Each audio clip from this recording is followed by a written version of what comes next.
North Pole Hotline. Help! My in-laws are hosting Thanksgiving, and we're bringing the dressing. You mean stuffing? No, dressing. I need cute outfits for everyone. Get to Old Navy. Old Navy? Yep, Old Navy's kicking off the holidays with stylish denim, velvet tops, the season's best dresses, and 40% off your entire purchase now through Tuesday. 40% off? We'll be stuffing our shopping bags full. And don't forget colorful sweaters and amazing outerwear, too. You can even buy online and pick up in store for free. Ooh, I love an all-you-can-wear buffet. Holiday your heart out at Old Navy and OldNavy.com. Valid 11/18 to 11/20. Exclusions apply. See stores for details.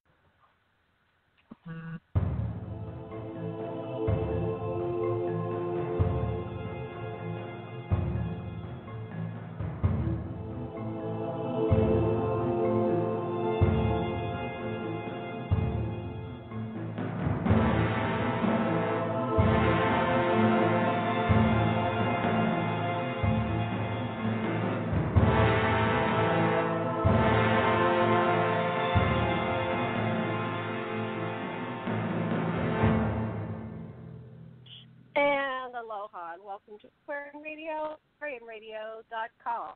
And I'm the host, Secure Lesson, with my co-hosts, Karen Christine Patrick and Reverend John Polk. To interview Paul, I'm probably going to miss Barbaro, something. Sure. Yeah. But let me tell you about Paul. He is an author of 4 books, a speaker, health researcher, and longevity coach. He studied psychology, languages, education, and has a BS degree from UC Riverside, California. Angel with Paul channels your angels to help you in your healing. He is an avid medical researcher. His strength is that he knows what he's looking for and doesn't until he finds it. Paul's persistence keeps him looking only for those things that work consistently well.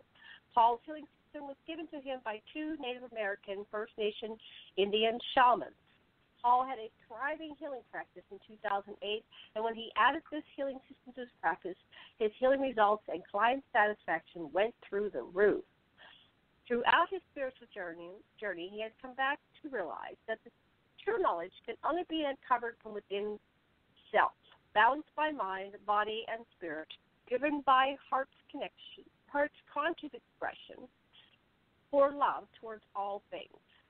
Use social and balance. I think we'll call it personal hologram programming, but I'll talk about that more with you. Before we bring on Paul, we're going to bring on Karen and John. So, Karen, how are you today? Checking in. I'm checking in. I'm great. Looking forward to the program. I've been hearing some good things. So excited. Excellent. And John, okay, Karen, you're in. Where are you? Tell them what city again. I live in New Mexico, south of Albuquerque, and we're having another storm. It seems like every time I do the show, we have a windstorm blow in, but it's not as bad as yesterday, so it's fun.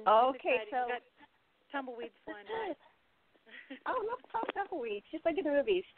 So what's happening here is I have a plumber coming. My water's out, so as soon as the plumber comes up, Karen is going to take the helm, just like a Star Trek. So Karen's power goes off. We've got John Fultz, who is our next person. John, how are you doing? Check in, please. I'm doing very well, thank you. I had the privilege of interviewing Paul on my first installment of my first radio show on my first network, and Paul is fascinating and is going to make for an incredibly impressive interview for all of us to behold.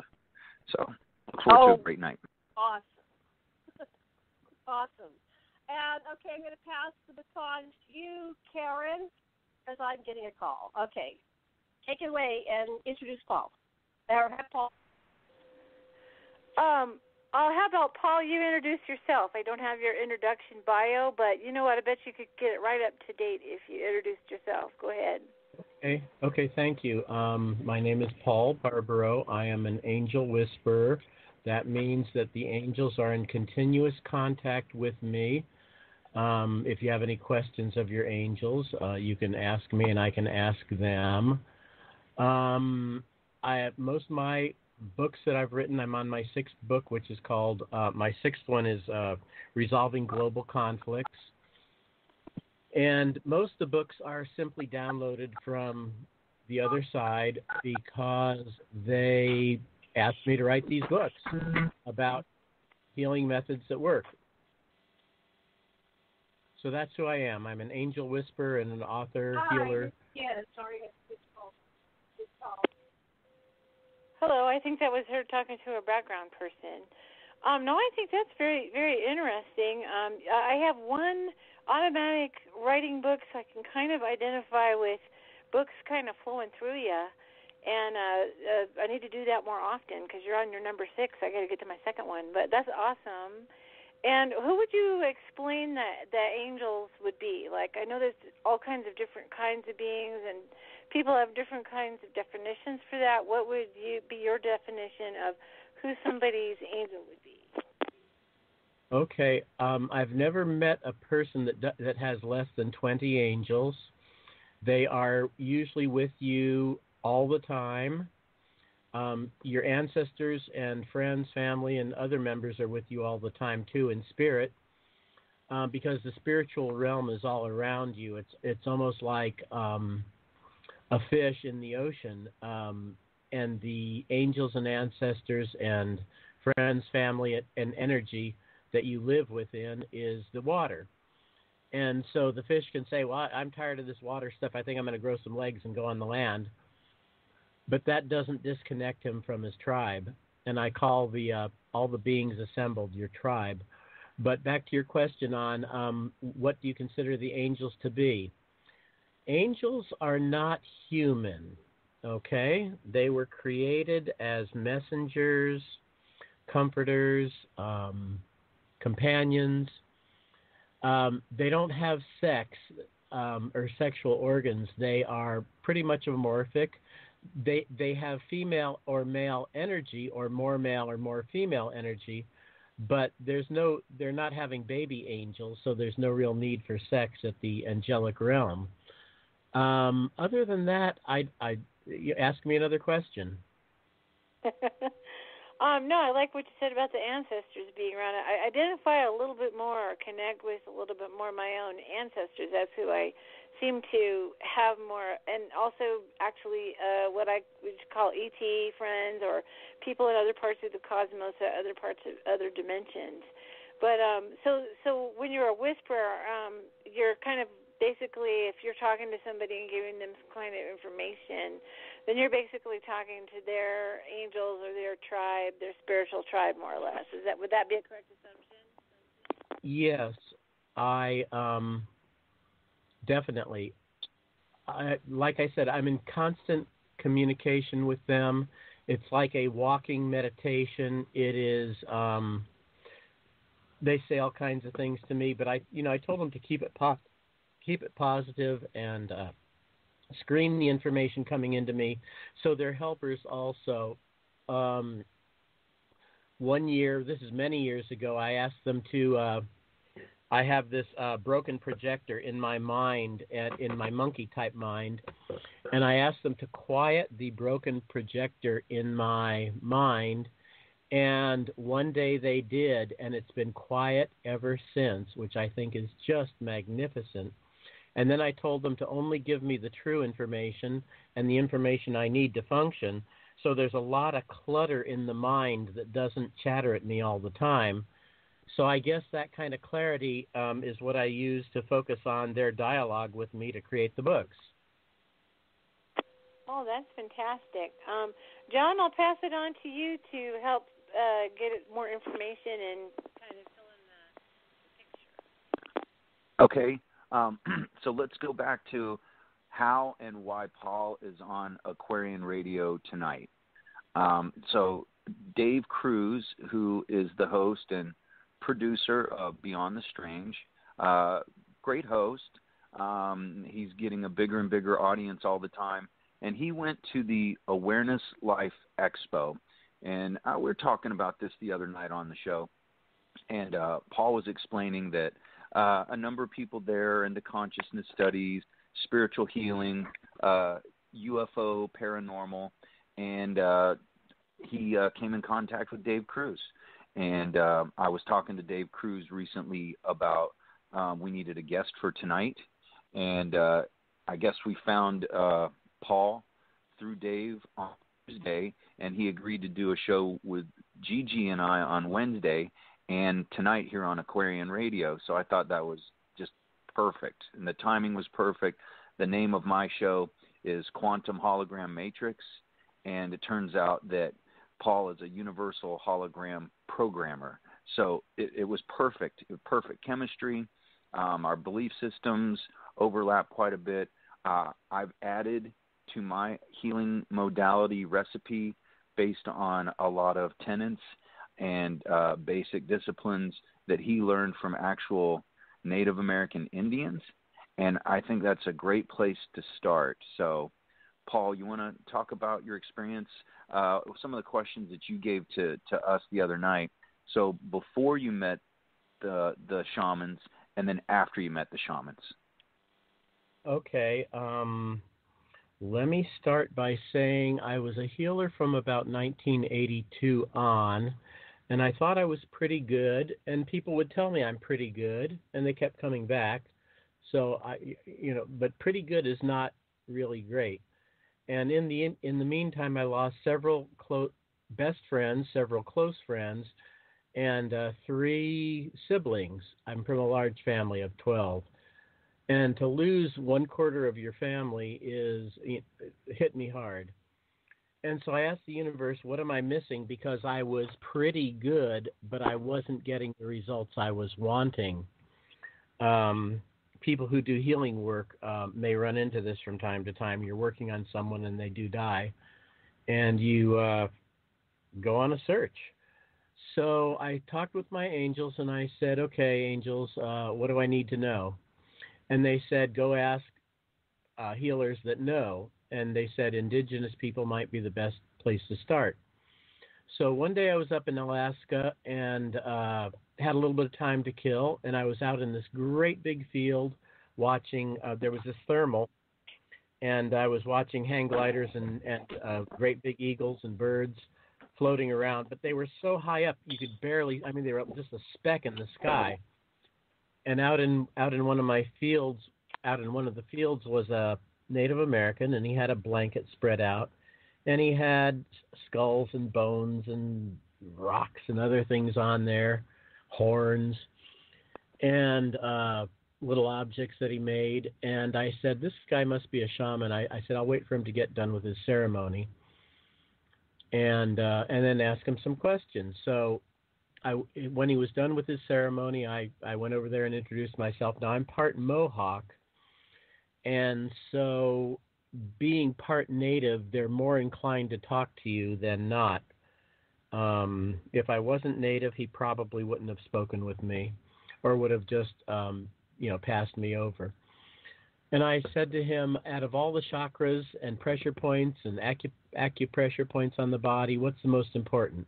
Because there's like 200 of them on these Chinese charts that I can't even read. And he said, well, you could put all that aside for a minute, and there's 6 spots on the body that are the most important, and you get the best healing results with them. And he said it's the forehead and the occipital on the head, and then the front and back heart on the trunk of the body, and then the sacrum and dantian in the lower part of the body. And I said, well, how does one get healing results with these? And he said, your hands are like jumper cables. You hold the 2 points, and you let the energy drain, just like a jumper cable. And I said, how do you know if there's energy there? And he said, well, it'll get hot or cold or light or dark. And you can tell that the energy is there by the imbalance.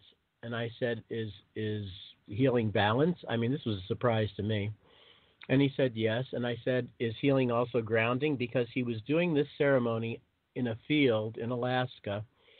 And it's a warm summer day in July, but it's about 50 degrees. And I didn't consider being barefoot to be a very wise thing in 50-degree weather. But that's pretty much as warm as it gets in Alaska. And he said, he said he was fine, but he said he had his shoes off so that he could ground when he was doing his ceremony. And he said, all healing is grounding and balance. And I said, wow, this is pretty good. Well, I had the information. I didn't know what to do with it. Then the same month, in July of 2008, I was in the living room of a friend of mine who was a full-blooded Native American shaman. He was Muskogee Creek, and I was in his living room, and we were just talking, and then this question comes from the other side, through me to him, and the question was, when the Native American medicine man is in the tent, and he's got a small fire going, and there's a wounded warrior stretched out on a cot, and he's got a drum or a rattle, and he's dancing around the smoke or the fire, and he's going, hiya, hiya, hiya, but he's doing it for like 4 hours straight. What's really going on? And I have no idea where that question came from, but it came through me to him, and he said, well, he's calling on the man's ancestors and angels and family members and friends, tribe, and everyone else that he knows energetically. And I said, well, shoot, he's got a waiting room full of wounded warriors, and he's got to spend the same amount of time on them. Isn't that a terrible waste of a medicine man's time?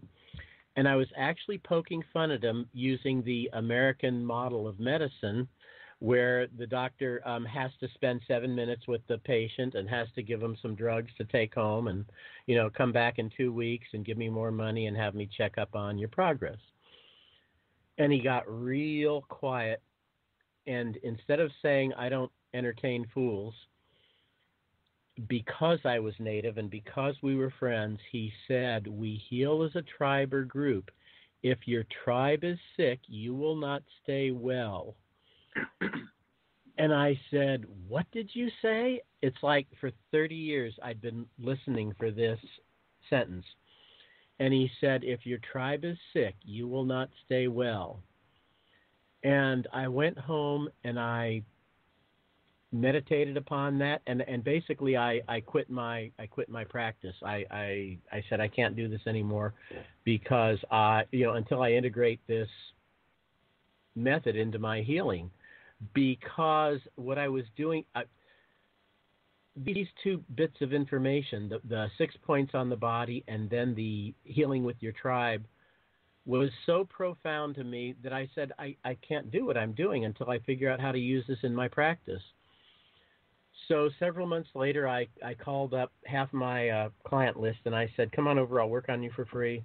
And I'm going to try these things out because I just worked out something new. And before I start charging people for it, I got to see if it works.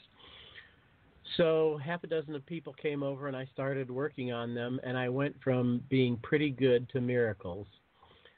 People would call up the next day and say, for the first time, I was able to sleep through the night and the pain didn't keep me awake. And, or I'm no longer depressed. Or projects I put on the back burner 10 years ago have finally come to life and I'm starting to do the work I was sent to Earth to do. And I said to my angels, what do I have here? Because I went from mediocre to miracles. And I said, what do I do with this? And they said, write a book. And I said, well, this is your book, so, I'll sit down at the computer, but you got to give me the material.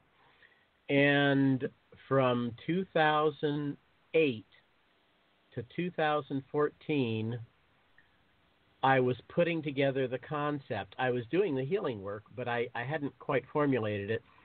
And in 2014, my first book came out, which was Heart to Heart Healing. And then I wrote Angelology almost at the same time, which is how to talk to your angels, guides, masters. If you have absolutely no spiritual connection to the other side, if you're not even aware of angels and ancestors being around you energetically and spiritually. So I wrote Angelology and Heart to Heart Healing and published them in 2014. And then they started giving me 1 to 2 books a year to write about, and culminating in a book that was published on the 20th of 20th of July this year, called Resolving Global Conflicts. I had it written or sort of roughed out in a different form, but then they woke me up one night at 3 a.m. and they said, get up, we've got some new revelations for you. Because I would read the books back to them, and then they would give me ideas. And there's a give and take to the process. But when they say we've got some new material for you, like I'm on top of it because I need new ideas. I need new material. So this is a gift from the other side. So I wrote the Resolving Global Conflicts, and then one night they woke me up, and I had one book published, just a single book, because I wanted to see what it looked like. And then they woke me up about 3 nights later, and they said, we've got some tweaks to the book. And I like tweaks too.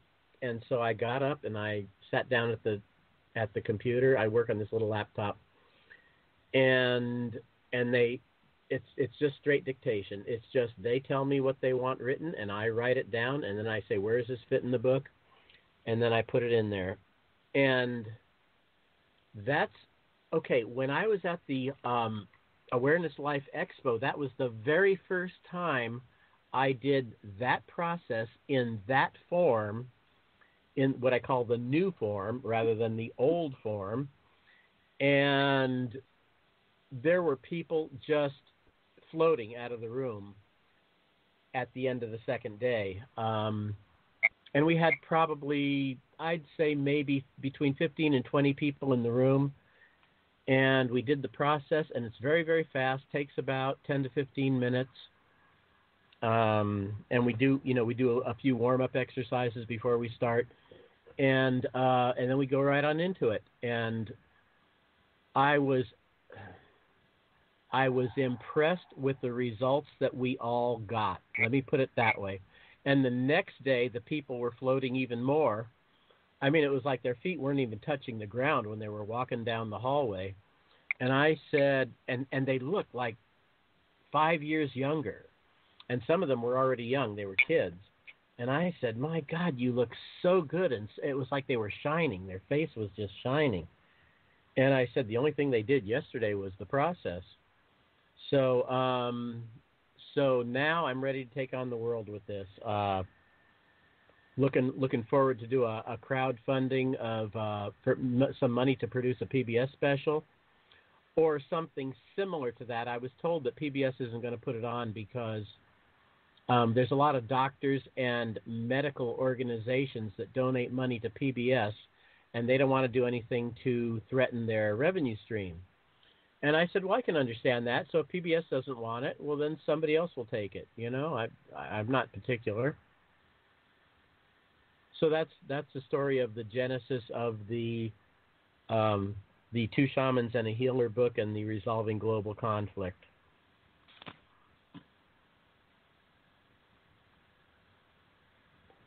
Oh, that's an amazing story.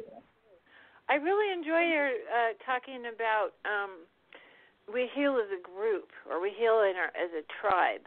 I think that's very interesting coming.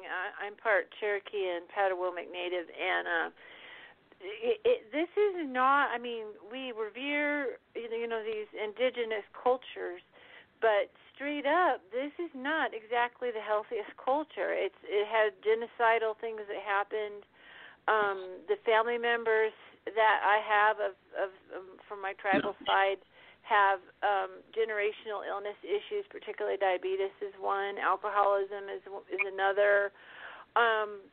So it's these this coming back. We're literally going to have the ancestors come back and communicate with us, because we've literally had many generations now separate from when we were living more, closer to nature and in balance and harmony with nature. And then there's been this huge interference, and I appreciate your comment about the medical profession. They don't really want us well, do they? They want us to have problems that they've got pills and potions for. If you could talk a little bit more about that and how, even the shamans of today are still needing to plug back into that, tribal knowledge that all tribes have. How is that being brought forth in your own work? Okay, now let me blow you completely out of the water here. Let's say the alcoholism is coming from an ancestor 5 generations back, okay? And let's say the diabetes is coming from 3 generations back. And let's say the heart disease or cancer or other issues are coming from, say, 12 generations back. When we invite our angels and ancestors into the group, which I call our tribe, then we ask the members that show up to invite their tribe above them into the group. And then we ask those beings that show up to invite their tribes, and then above them we ask them to invite their tribes at least 5 levels up. So you're doing deep tribal healing. So a single person gets a session and thousands are healed, because these issues have never been addressed in the past, and in many cases they were warriors and they died in battle or from horrible illnesses or other things, and you're cleaning up that entire genetic line. Now, Stanford recently, right after the human genome was released, Stanford traced. Well, what they did is they got some fossil DNA and traced it back 100,000 years, and then they added that DNA sequence to the human genome, which I think is brilliant. But they say the DNA that you carry in your body, they can trace back at least 100,000 years. Now, that's a lot of generations, and that's a lot of beings. So, oh my goodness, so yeah. my concept. This is where the global holographic healing comes in, or healing the matrix, or healing what they call the paradigm or the field. One person gets a session and it goes viral like that, and that entire energy sector of your genome is cleared, because these guys know what they need to handle, because that's what took them out. And for the first time, I think we have a crack at actually making a difference in the healing energy of the planet. And then we're going to direct that to the trouble spots in the world and maybe heal things like Syria and Iraq and maybe Iran and maybe Afghanistan and maybe Africa and maybe Brazil and maybe all the other countries on Earth. So when you start thinking holographically and your intention is to make the shift, and you program that into a healing method, I think we've got the tiger by the tail. Oh, that's really fantastic. It really fits in with some different areas of research that I've looked at myself. One is that we have a biokind, biomine. That means each species has a shared information, and it's literally one of the functions of evolution is that, current born species, for instance, barn swallows used to have a nesting ground, and then when people cut the trees down and they put up a barn, these birds had to adapt to that and begin to make their nests in the barn where they didn't have their natural habitat anymore. So a species will learn, or the hundreds monkey concept, a species will learn what it needs to learn to grow and survive and evolve. And so there's a shared area of learning where everything we learn individually goes into that field of consciousness that our whole species is made from, and we can influence the thought of everyone just from our own resolving of issues. But what we're finding is, like, just even in a family, like where we had some habits or whatever, you can make some choices. You might have a parent that was alcoholic, but you can say, hey, I'm not going to be one. And that's going to help not only change your own life, but that's going to be a pattern we can naturally see that can be shared with subsequent generations. Just by making that choice, we're going to resolve that whatever those feelings were behind the drinking, we're going to say, I'm going to tackle that. I can't anesthetize my feelings. That's not going to work. My problems will still be there in the morning, so I'm not going to make that choice. I'm going to deal with my problems, not by some positive way and not negative way. Just in that one generational shift, we can see at least subsequent, from now on kind of thing, but that morphogenetic field that's in, that shared thought, is timeless. So you're basically saying we can go back to heal the generations that led to it, And as we go back, it's like I have 2 parents and 4 grandparents and 8, great-grandparents and whatever. It literally would go back to the generations that we all share together, all the way back to wherever we started from. So that's kind of the concept. It makes a lot of sense to me. I really like that. John, did you have any questions or observations? I wanted to finish what I was talking about earlier. So he's at the Awareness Life Expo, and he's actually conducting a healing in a workshop. And he's right in the thick of it. And who walks in the door? Jimmy Church.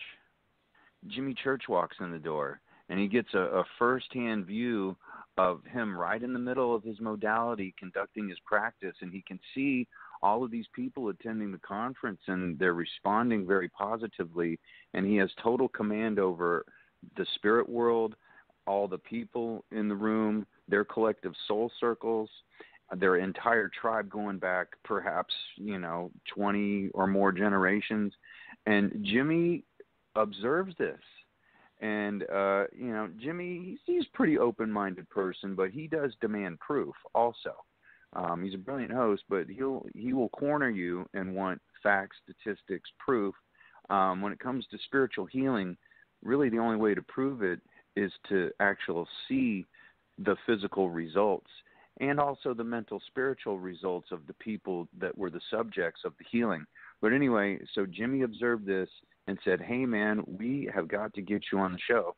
So Gigi and we had an interview with Paul, a good full 2-hour interview, probably could have gone for 3 or 4 hours actually, but we were running out of space on our limited Spreaker account.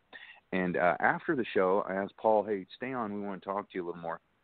And we encouraged him to call in to the Jimmy Church show, and he did. Gigi contacted Jimmy's wife, Rita, and said, hey, here's his phone number. Here's Paul's phone number, so be looking for it in the queue, and if you can, please bring him in. And he did. So, Paul, do you want to elaborate on what I just talked about? Yeah. When Jimmy walked in the room, I invited him to join the circle, and he's there. He was probably in the room a good 5 to 10 minutes, and afterwards he says, "This is the real deal. You're not fooling around." I said, I said, within my tribe or the tribes in the room, I hope there's the 100th monkey. I don't know if you're familiar with the 100th monkey story, but I read it. I don't need all the beings on the planet. I just need the 100th monkey, and I hope that within the tribes in the room, that 100th monkey is there. Because when the field shifts, it shifts for everyone. And people will get the idea that instead of invasion and war as a first negotiating option, they might try sitting down at a table and discussing the issue over say, pizza and beer or something like that.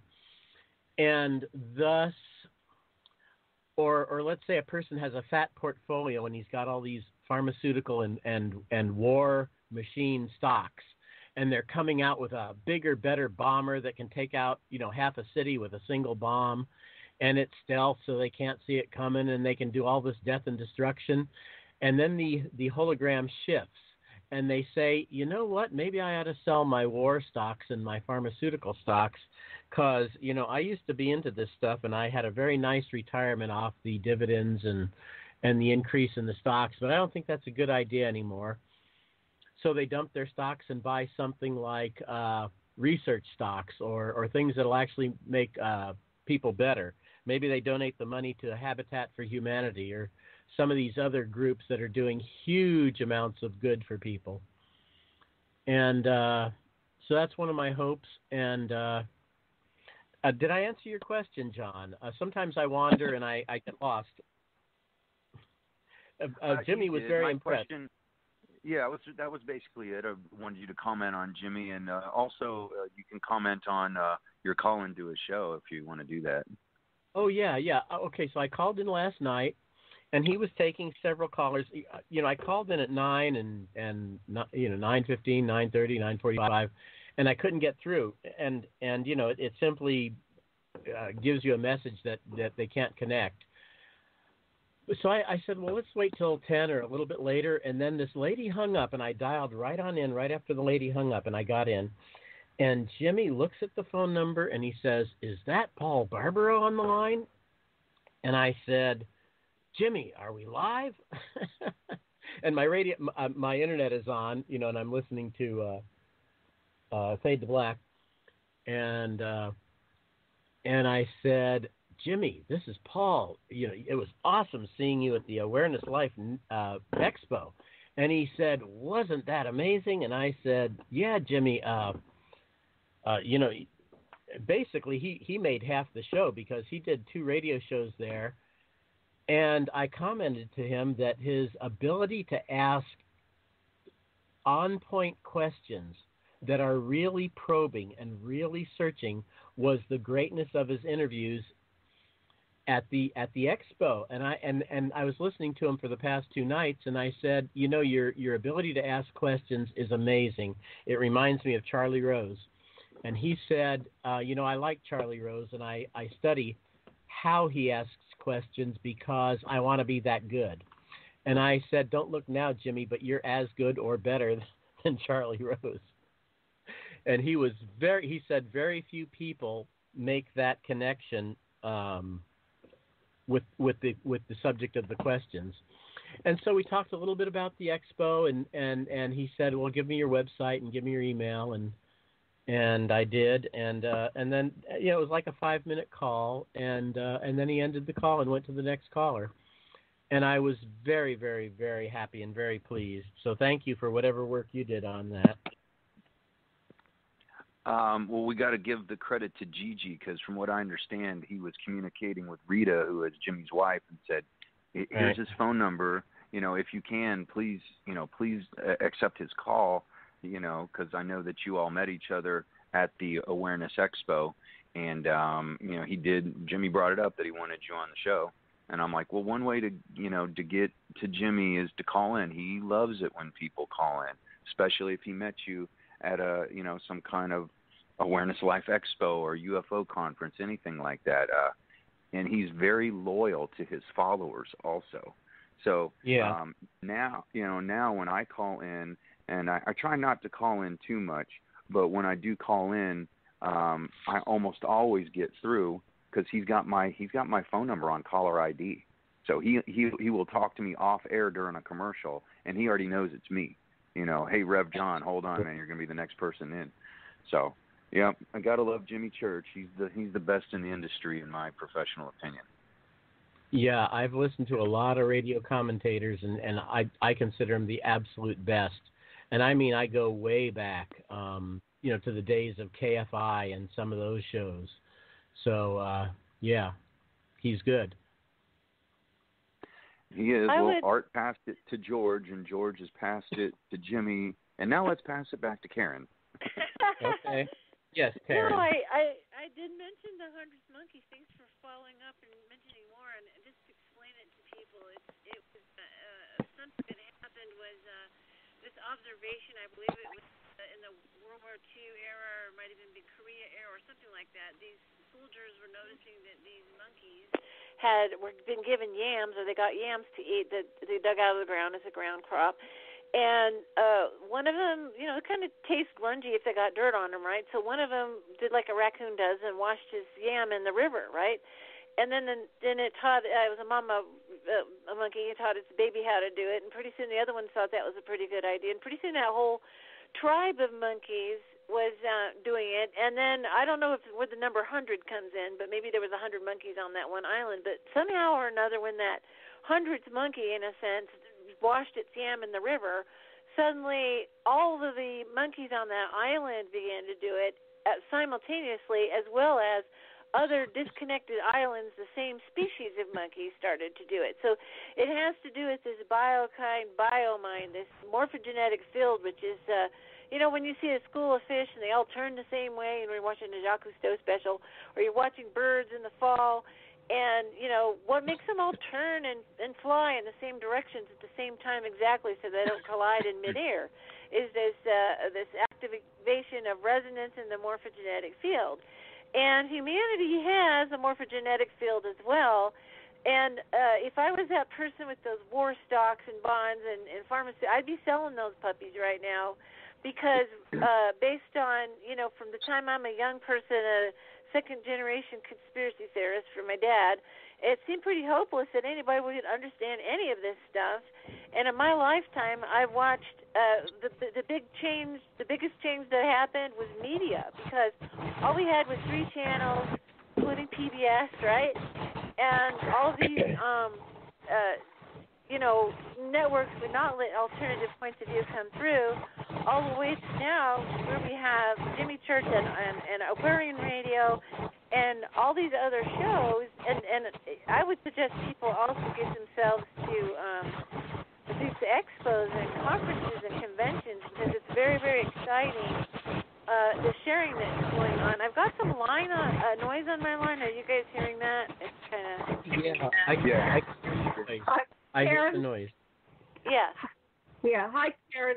I'm back. I just wanted to make a comment on the 100th monkey. Just is a symbolic point, the tipping point of when there are sufficient number doing the same thing. It feeds into the morphogenic field, and it causes this critical mass. And that's the awakening. And so the theory is that there's a critical mass of humanity when you're incarnated all at the same time. And so on one level, it's like, there's too many people. But the theory is when we reach critical mass of the population, all incarnated in human form and all waking up or doing our thing, this whole process of life, birth, death, and reincarnation, and, discovering who we are over and over and over again, really has its own tipping point, own critical mass, own 100th monkey. And so for those who criticize, say, we shouldn't have that many people, there perhaps is a point where maybe we need everybody.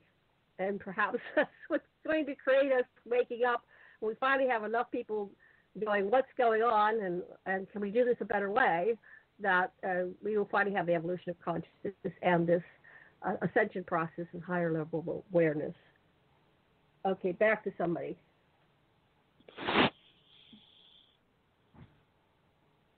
Can you hear me?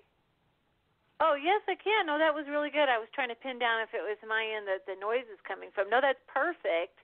And, we're talking about media as well, and meeting different people. I met Jimmy Church at the Roswell convention. I met Sasha and Janet at the UFO Congress. And, Janet, you'd be the best one to explain how this kind of conference, these kind of radio shows have just been exploding over the years, whereas like 10 years or 20 years ago, hardly anybody ever talked about healing or UFOs or anything. How that's really changing and becoming a tipping point, or part of the tipping point is this awareness, because we now have all these media outlets and people just eager to share, and the internet, technology making it possible to share. Go ahead, Janet. Okay, well, I feel there has been a spiritual opening, and we are the recipients of this opening. And this is important because it just makes our job so much easier to get this information out there. Oh, I definitely agree. And then now what you're doing is you're portaling in, right, information from those other realms, and they're very eager to help us. It seems like it's interesting to me that not only did you get some good techniques and ideas, but they actually tweaked it and updated it, and you were able to bring it through. And, that's a resource that we have beyond just researching hardcore, research. We now have this otherly realm that can, give us information. And how's that process been for you? It's almost like a roller coaster ride. Now, Karen, you seem to be fading in and out, and I'm not sure if it's your microphone or the computer you're on or whatever. But it almost sounds like you're very, very close at one point and then very, very far away. And I'm not sure what's going on, but you might check it at your end. But back to the subject. I believe that Okay, the Earth has guides, angels, masters, and ancestors too. And I believe the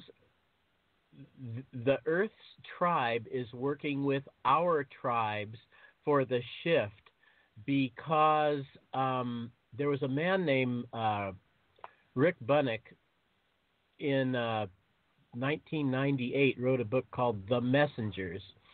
And he said not only the Earth, but the entire universe will be healed from the position of Earth because we have reached the critical mass of healers, and our job is to keep the critical mass of healers healing.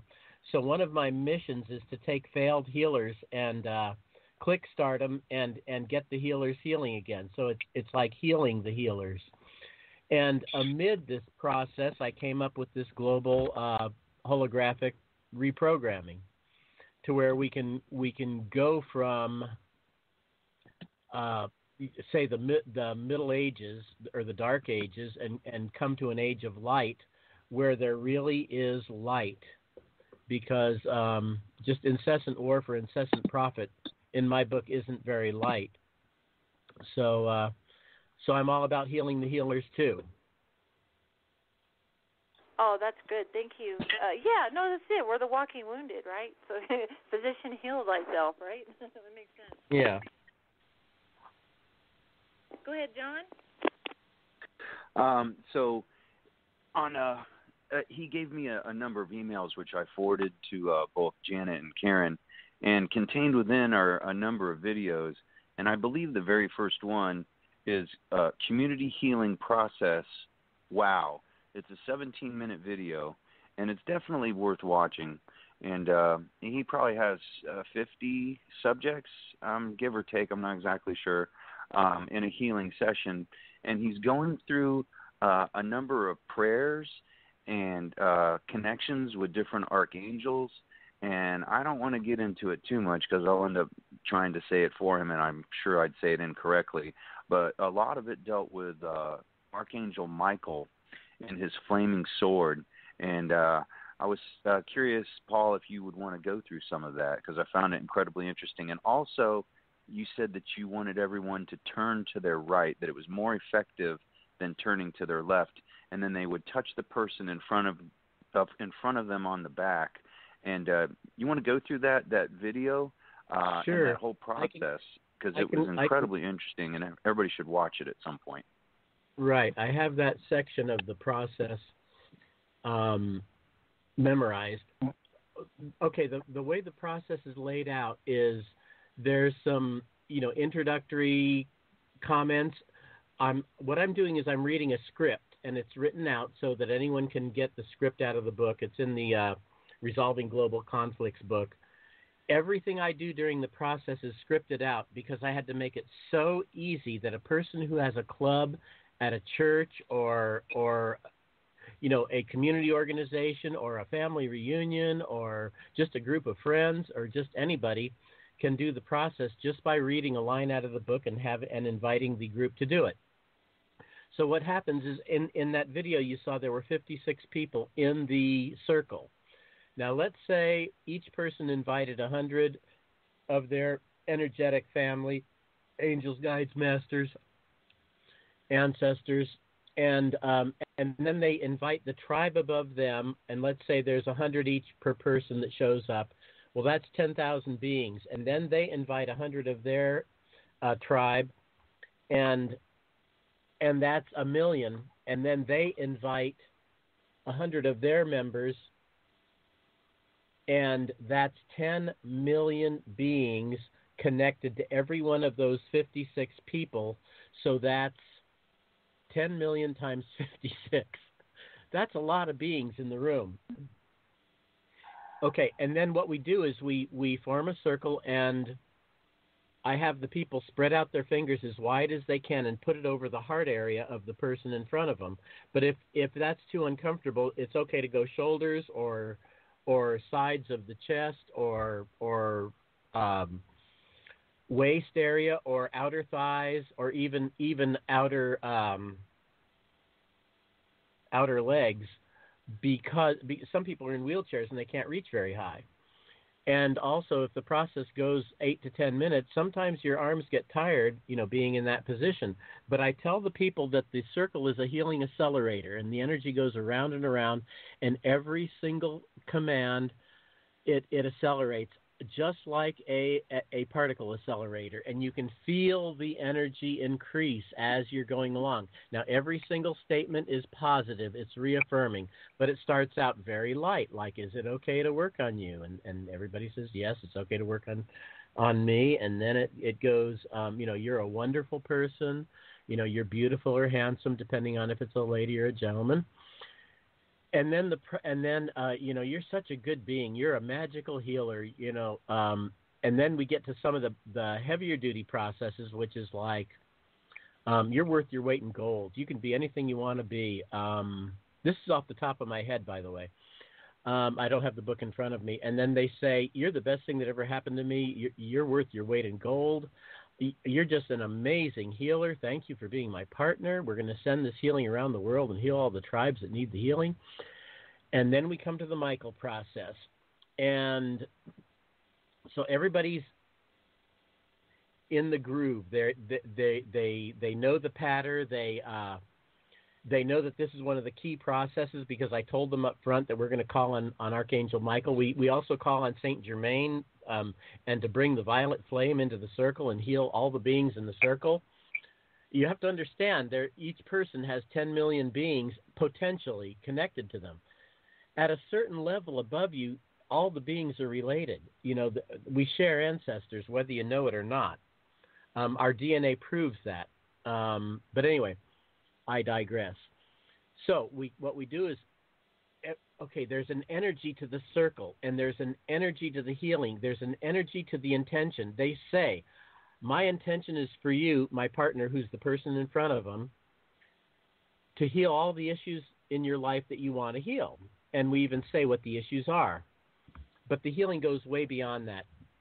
So then we invite Michael into the circle, and we say, Archangel Michael, we invite you into the circle. Now, everyone is repeating this after me. I'm just saying the words, and they're repeating it to each other. So you have 56 people affirming this. And it's a prayer.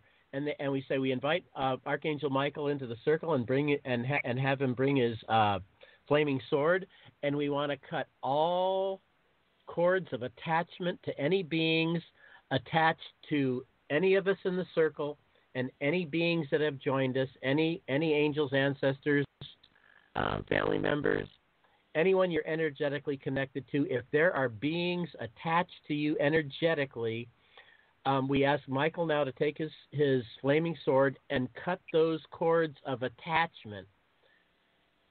You can actually feel the group sigh when the sword comes down and cuts the cords. You have to see it to believe it. It's like, wow, did that just happen? And then there's processes that wind, down. Like, come Holy Spirit, heal this group. Come great healers of all time and heal this group. Come Jesus, Mary, and Joseph and heal this group. And all the beings connected there too. The entire intention from start to finish is that we get the maximum amount of healing power in the minimum amount of time.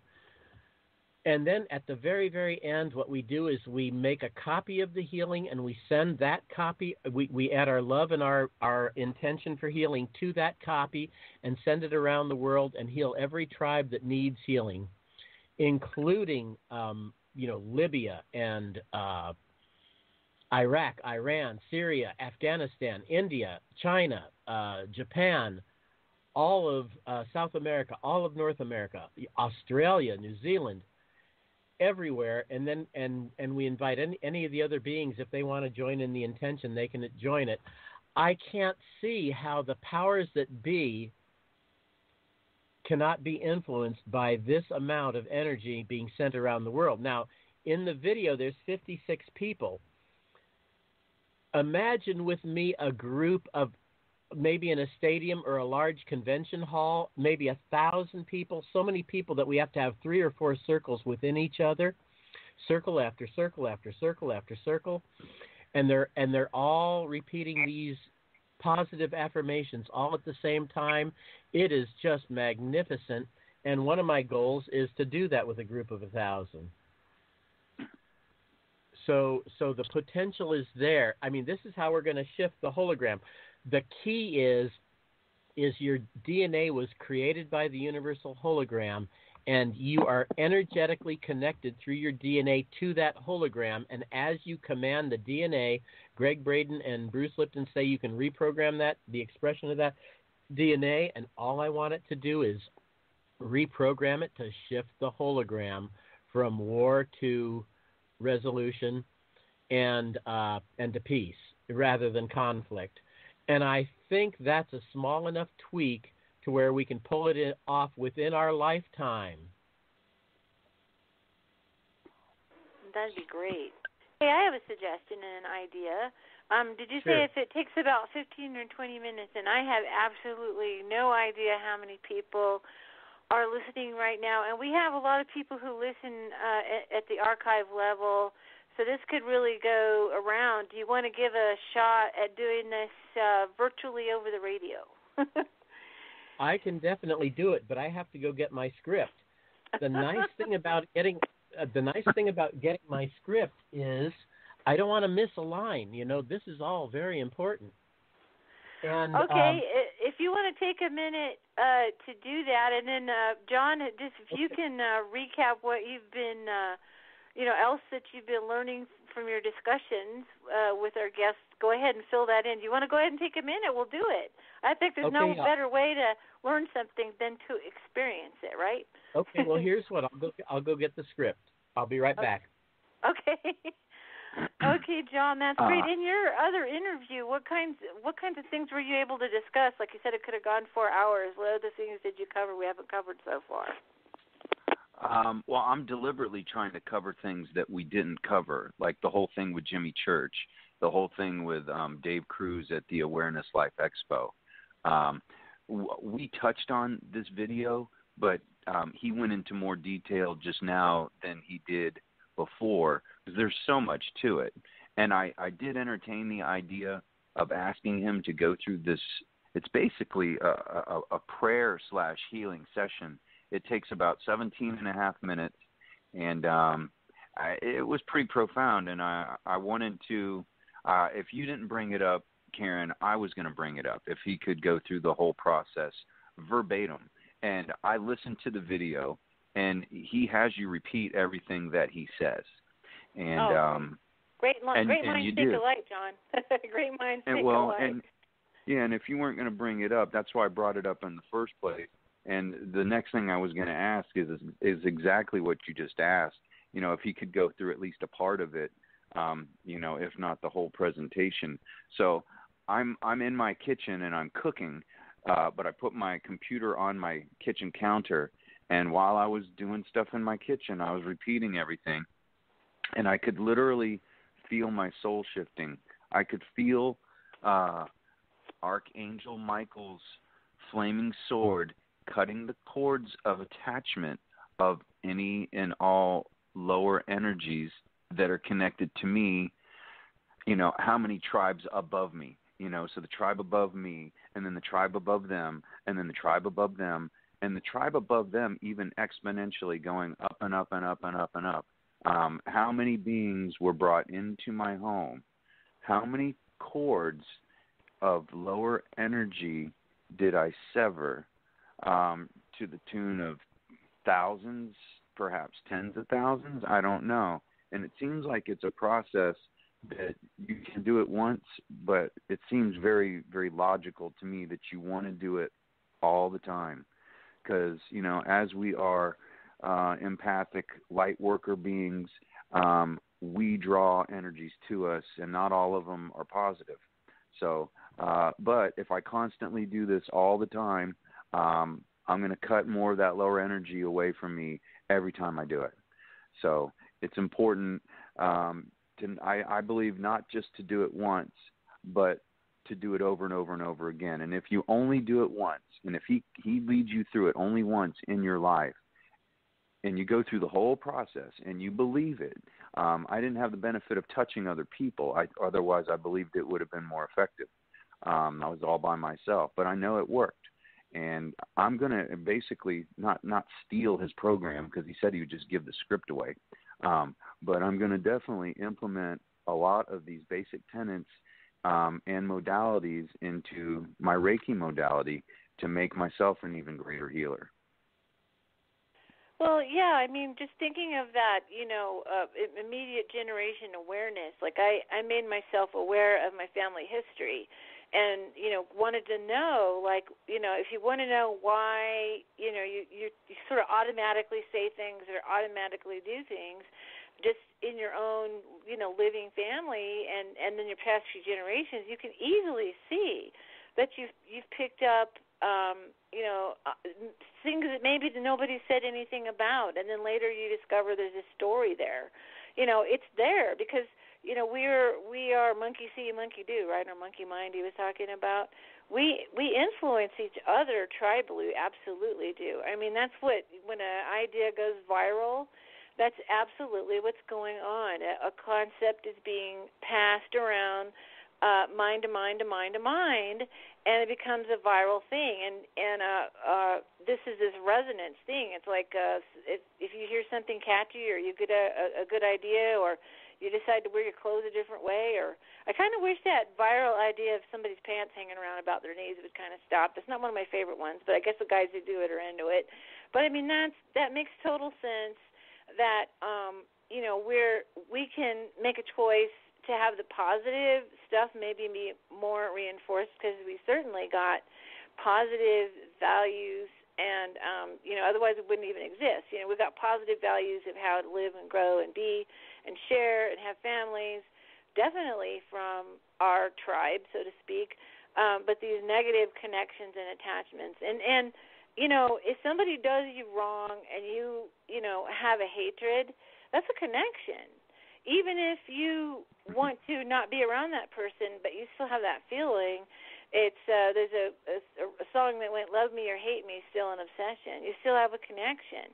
You have to kind of let go totally of the thing and almost move to a level of indifference or observation, or learn the lesson or whatever for the negative experience before you can, you can't just continue to hate, or that's what forgiveness is for. It really doesn't do anything for the person who did you wrong. It's for yourself. It's so you can move on and not have that attachment. But unless you're really, really conscious of it, yeah, you do get attachments to things, and you sometimes don't notice that that's ended until you make a conscious decision to end it, or you observe consciously that it becomes, cut. So, it's just like it's just stuff hanging off you. If you walk through a bunch of spider webs, you'd still have some spider webs sort of hanging off you, So I like this idea of this. Is our guest back with the script? I want to know. Your guest, Paul Barbaro, is back with his script. Fantastic. And what I will do is I'm in the book called Resolving Global Conflicts. You can get it on Amazon. It's about $12. Inexpensive for the amount of healing it contains. And I'm reading on page 19 through page, let me check this, 21. Let me see if there's any more after 21. No, that's it. Hey, Karen and Janet, you all should have a copy of this because I sent it to you. If you look underneath his picture in one of those emails, underneath his picture, you'll see two different links that you can click on, and it should all be there. Oh, thank you so much. Right. And it starts at the top of page 19 by saying, now it's time to form the circle. So right. Something to look for. Now here's what. I was just planning on just giving you the commands, having you repeat after me, and run through the entire process. We are so energetically connected that all you really need is the intention to do the process and to heal, and invite your ancestors and tribe, and then we just go for it. So they don't even need to read along, but they could if they wanted to. But I'm on page 19. I sent you a PDF of it. So, I mean, my page 19 is the same as your page 19 because it's an exact copy. Yeah, I'm looking at it right now. Okay, so So, instead of doing the please turn to your right part, I'll just go into it. And are you guys ready? Yes. Okay, hey, great. I'm just curious before we get started, is Janet with us, or is she dealing with the plumber Is Janet still? there? Oh, and he's still doing it. And I'm not going to be able to read along because I had to move where my reception's better. So I just me and my phone and you guys. Okay, yeah, you don't need to read along. I'm going to read the words, and it's just repeat after me. Most of it is repeat after me. So Okay, all great. you have to do is be willing to follow along. So here we go. I invite you to follow along. So I'll ask you, is it okay for me to work on you too? Yes. And Yes. Okay, great. I want you to see it and say it as if it has already happened. So here we go. I want you to invite,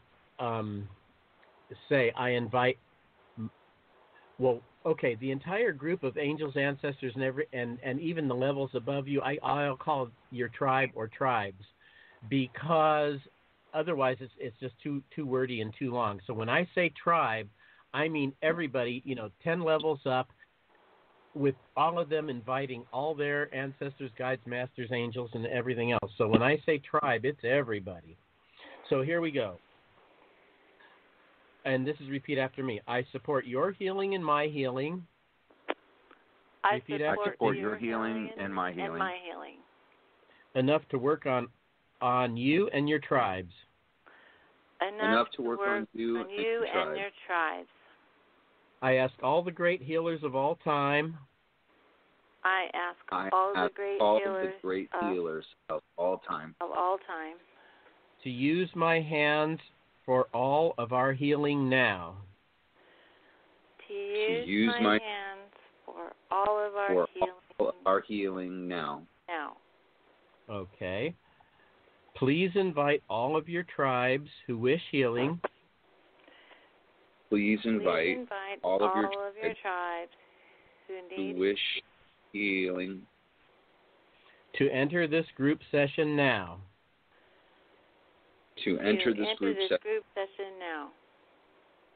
Now, ask every other being in the universe to join the circle now. Now, ask every other being in the universe to join the circle now. Okay, for their healing. For their healing. Okay. Now, set your intention.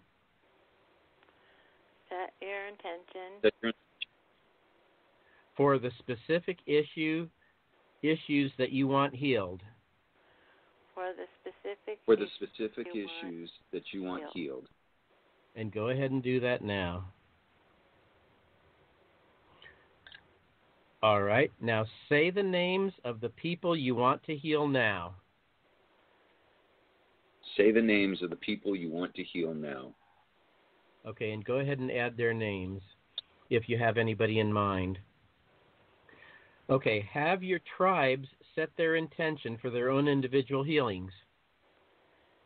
Have your tribes set their own individual intentions for their own individual healings. All right, thank you. Now, say to your partner, I am holding your heart and your tribe's hearts in my hands. John, I am holding your heart and your tribe's heart in my hand. All right. Aaron, I'm holding your heart and your tribe's hearts in my hands. Okay. I promise you that whatever you need to heal. I promise you that whatever you need to whatever you need to heal. That's what I intend on healing now. That's what I intend on healing now. I am loving you and caring for you. I am loving you and caring for you. And for your heart and for the hearts of your tribes. And for your heart and for your heart and for the hearts of. Okay. You are a wonderful person. You are a wonderful person. Thank you for being my partner. Thank you for being my partner. You are beautiful or you are handsome. You are handsome. You are beautiful. You are light. You are unconditional love. You are light. You are unconditional love. Unconditional love. You are such a valuable being. You are such a valuable being. You are an amazing healer. You are an amazing healer. You have such tremendous gifts for this world. You have such tremendous gifts for this world. You are the healing you want to see in the world. You are the healing you want to see in the world. Wherever you go, people are healed by your presence. Wherever you go, people are healed by your presence. You are a brilliant miracle worker. You are a brilliant miracle worker. I am amazed by all the light coming from your body. I am amazed by all the light coming from your body. I am amazed by your awesome wonderfulness. I am amazed by your awesome wonderfulness. You are worth your weight in gold. You are worth your weight in gold. You are the best thing that ever happened to me. You are the best thing that ever happened to me. You are enough to achieve all your dreams. You are enough to achieve all your dreams. You can be anything you want to be. You can be anything you want to be. By the power vested in me from the universe. By the power vested in me by the universe. I forgive you now for all your wrongdoing. I forgive you now for all your wrongdoing. I forgive you now for all your mistakes and errors. I forgive you now for all your mistakes and errors. I forgive you now for all your crimes known and unknown. I forgive you now for all your crimes known and unknown. I forgive you now for all your shortcomings. I forgive you now for all your shortcomings. I forgive your tribes now for all their wrongdoings. I forgive your tribes now for all their wrongdoings.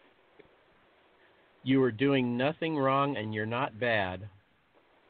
You are doing nothing wrong and you're not bad. I forgive all the people who hurt you. I forgive all the people who hurt you. I forgive myself for all my wrongdoings.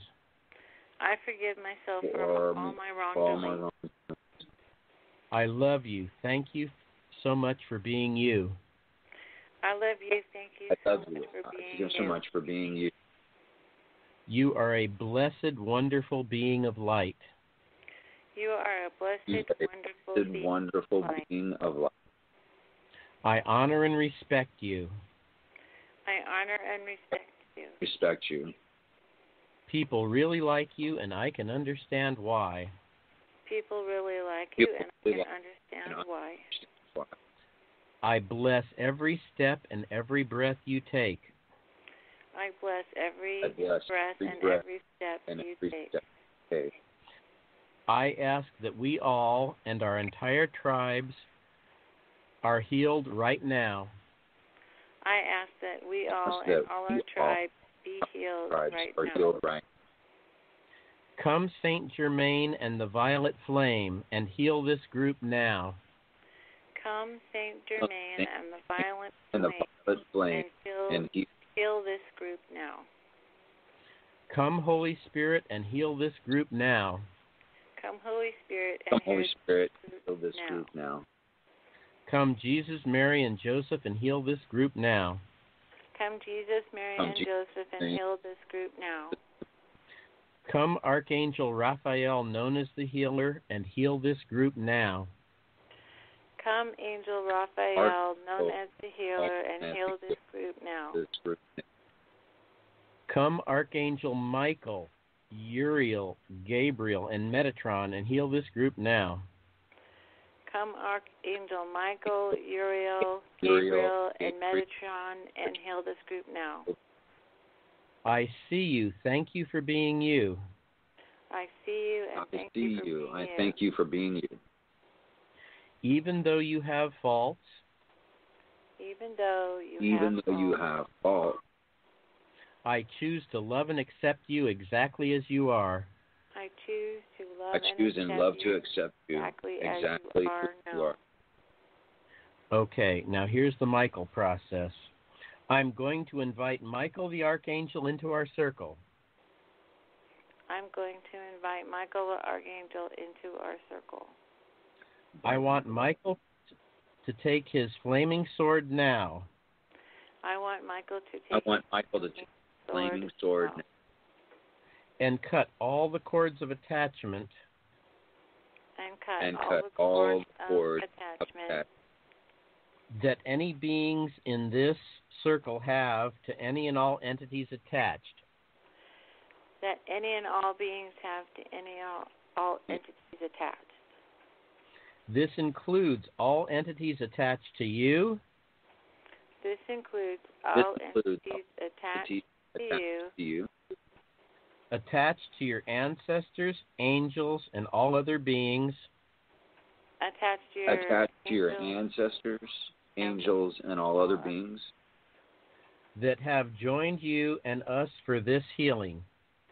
That have joined you and us for this healing. And may the entities of light return to the light. May the entities of light return to the light. And may the entities of the earth return to the earth. May the entities of the earth return to the earth. And so it is. And so it is. And so it is. And so it is done now. And so it is and so it is done now. Okay. So this is a repeat after me. Make an exact copy of this healing. Make an exact copy of this healing. Add your love and your healing intentions to it. Add your love and your healing intentions to it. And send this healing to every person and every tribe on earth. And send this healing to every person and every tribe on earth. Send it to the universe. Send it to the universe. And to what is known as the field. And to what is known as the field. Which is the universal hologram. Which is the universal hologram. So that everyone can experience it. So that everyone can experience it. Your intention here is to heal the entire world right now. Your intention here heal the entire world right now. With this energy healing. With this energy healing. And so it is. And so it is. And so it is. And so it is done. And so it is done. Very well done, group. Very well done, group. Very well done, group. Thank you for being my partner. Thank you for being my partner. Thank you for being my partner. This ends this session. This ends this session. So that's basically 3 pages out of the book, and anyone can do the process. It has a little bit of history and a little bit of, prep on what's really going on. You can handle questions. I really ought to do a video on this to where someone can just click on it and have me read through the whole thing and have their group to where they don't even need to read anything, and I do everything. And maybe I can even make and if you look on the next few pages, there's the story of the 100th monkey, which I'm very proud of, and that's right off the internet. And that's how it runs. It took us a little bit over 10 minutes to do that. It took about 12 minutes to do that. I was timing it. Oh, that's great. And don't forget to make an audio format of it. There's different formats you can do it in audio, too, because maybe it's not always possible for someone to have a video set up, but they could have an audio version, too. Well, you're right about that. It's probably easier to do an MP3 because you can edit it and people could just play it for a church, a group, or a club, or a family reunion, or just any school group, anything. Yeah, the whole idea absolutely. Is I would like to get at least 100 people around the world doing this process at least weekly, because the hologram is rather large, and it's going to take a lot of us and a lot of energy to shift it. But once the hologram gets the idea that we really need this shift, it will shift, and once it shifts, it stays shifted forever. So the work has a huge pay value. Oh, yeah. Well, we know, I don't want to think negatively, but we know that other people work intentions in the negative, and rather than wring our hands or something, it's best to take on something like this, to think that we can influence things the other direction in such a grand way. It really is comforting. It's all a fractal, right? It's a fractal within a fractal within a fractal. It's totally fractal, and my intention is that is to teach people that if we ourselves don't take responsibility for this planet, there isn't anybody else out there doing it.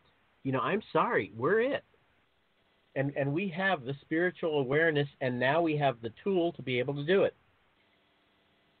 I ran this by I ran this by an engineer the other day, and he's an electrical engineer, and he's trained at Stanford and all these high-tech schools. And he took a look at the process, and he said, if you get enough people together, it can actually work. And I said, yes, I'm not an engineer, but I know that we are energetically connected, and that it can work if we get enough people doing it. So that's where I'm at now. Hopefully your show generates some interest, and somebody calls me and says, "Hey, send me the transcript, and I've got a group, and we're going to meet next week, and we're going to do it and see what happens." It's very rewarding to me to do the process with a group, because then right afterwards you see the results of it, and then the next day you see the results of it, and the next day you see the results of it, and you know that the healing is permanent. It doesn't go away. We need better healing on this planet. I agree. We were talking the other night about how this, modalities like this, Paul and Karen, should be taught in schools. And the powers that be know and understand and are in effect afraid of what this could do. The pharmaceutical companies definitely don't want this getting out. Doctors actually make bonuses off of how many pills they sell anymore. And they can lose their funding also through the state and other government agencies by not hitting their quotas. So, it's not going to be easy to get out there, but it takes individuals like us on alternative radio shows and alternative programming like this to keep pushing it. And the more we keep pushing it, it eventually will get out, whether people want it to or not. But I was going to ask you, Paul, wasn't that pretty much exactly what you did in the video that I was talking about? It's exactly the same process. In the video, I'm reading from the same book. The whole idea is there you go. Is so I don't have to think about it. My great fear is that I'm in the middle of the process and I forget one of the lines. So I said, well, I hate scripts, because scripts means phony. But for me, I am so afraid of skipping a line or missing, something that's important, that I scripted it out. And I said, I can hate scripts, but I can do this script because it's not, it's not a scam and it's not phony. And it's the only way I tend to wander, and I tend to lose my focus, and I tend to forget what I'm talking about in the middle of a sentence. And so this keeps me on track, and basically I just have to read the next line. It makes it so easy. And then I said, look, if I can follow the script, maybe someone else out there can follow the script too. So I put it in a book. And so if you watch the video and you follow along here, it's line for line exactly the same. I might interject a word or two in there, but it's pretty much exactly the same script. I want to make it easy for people to be able to do it. And I want people to say, hey, let me go find a group and let me try this out. Even if it's, a dozen friends that I invite over for a pizza party, and then we get everybody to stand up and form a circle, because all the instructions are in there. It's, anybody wants to do this process, well, join us. And some people will sit out. I mean, even in the video online on YouTube, some people sat it out, but you can't be in the room without it affecting you. Because the commands are so powerful and we're so energetically connected that if you're in that room, you are getting the intention of the people in the group. I mean, basically, we've got the hologram by the tail, and we are reprogramming it. I just need a lot of people doing the process all at the same time. And by time, I mean, it's always the same present moment. Even if someone listens to this show after the fact, they're still getting it because it's all the same now.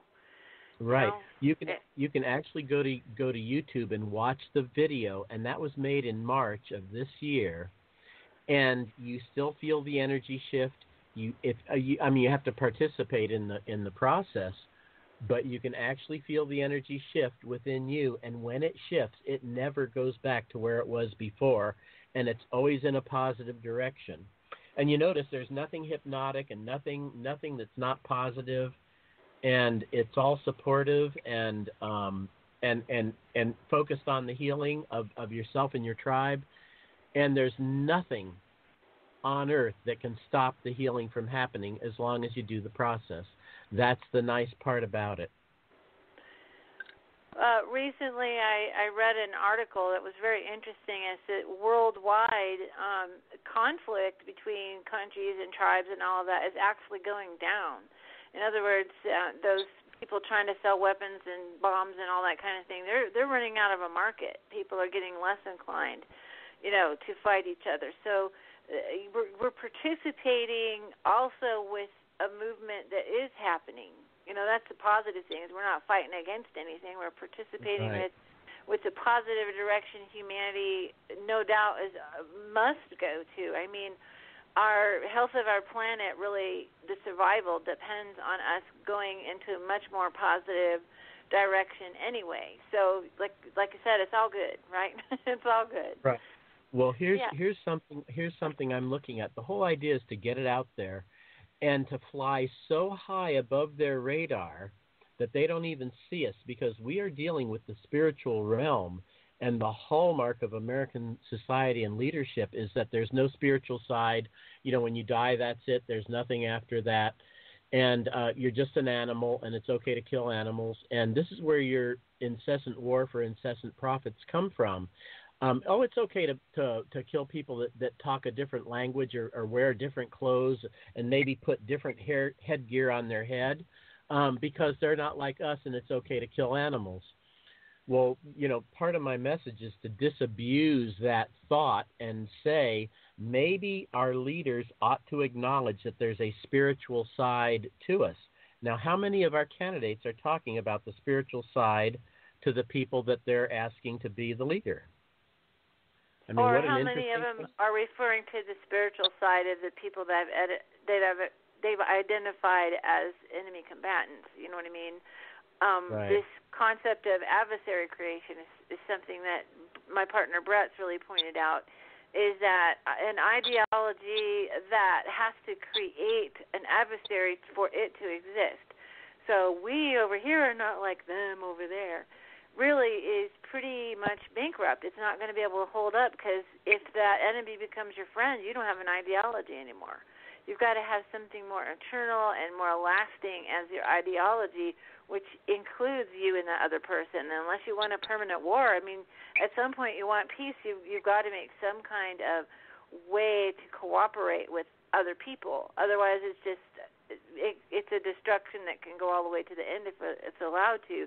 And I think, again, that morphogenetic field of humanity is getting kind of sick of it. I mean, we get it paraded in our media every day, in our, these conflicts that are going on. And a lot of people really question it now.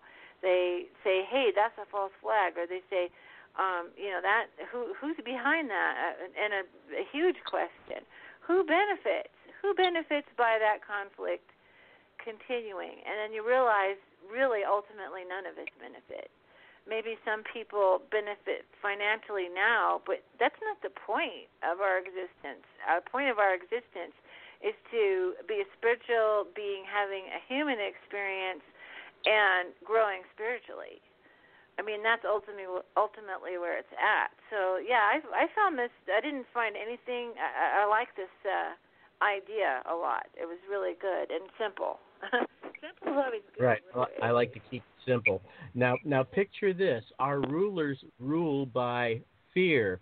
What if they blow up one of their buildings and they say, oh, those militants or terrorists blew up our building and we need to raise an army and we need to go to war and I'm going to make a huge amount of money off of this. And nobody shows up. So then they say, well, that didn't work, so let's try something else. So they crash one of their planes and they say, it's those in other words, they're trying to generate fear. And so they go to have a war and nobody shows up. And then they say, darn, we need to make a whole bunch of money here. We can make a lot of money. And so then they drop some bombs on an oil refinery that they own, and they say, look what those horrible people did to us. We need to teach them what for, and nobody shows up. And they scratch their heads, and they tuck their tail between their legs, and they wander off, mumbling to themselves, and they say, all this used to work. We don't understand what happened. How come it's not working now? And poor us, we're not going to make a bunch of money having wars that and creating all this fear. And then they simply get voted into oblivion, and that's the end of them. And they have no idea what happened. That would be so cool. That would be so cool. Hey, John, any commentary on that? Well, let me see. We're at the last half hour of the show. I wanted to bring up some points that I didn't bring up the other night that I wanted him to expand upon. So what I found very interesting is ACE, the adverse childhood experiences, how you really need to fix the earliest pain in the pyramid of pain to be able to truly address the origins of pain and how pain works in the body. And I was curious if you could elaborate on that, Paul. Okay, if you can imagine, let's say a stack of dishes, I call it the pyramid of pain, but when you're doing the process,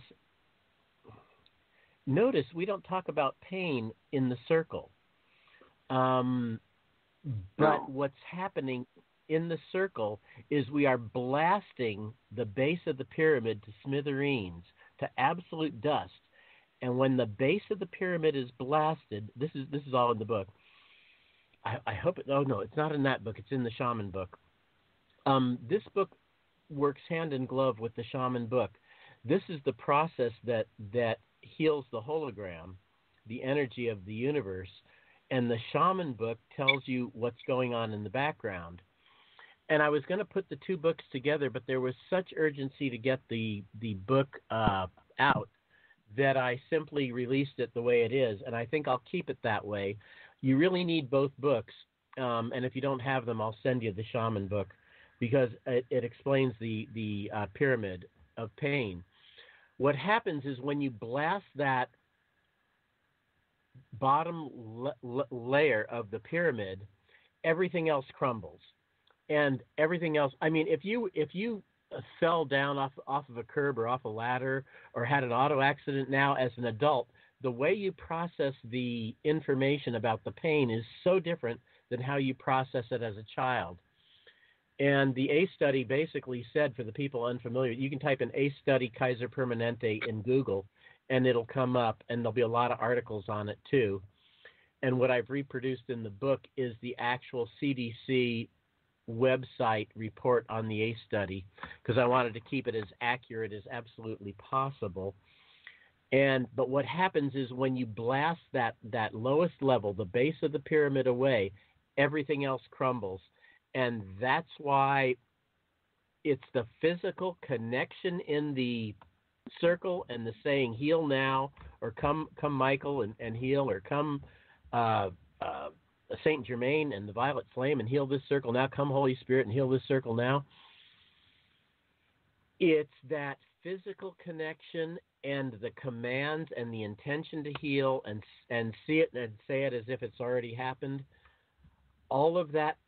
By the way, God spoke the universe into existence. When he said, "Let there be light," the whole game happened. He spoke it into existence. But here's the key. They didn't have a word for hologram back then, and so they used the word light. But when he said, "Let there be light," I believe that's when the hologram was created.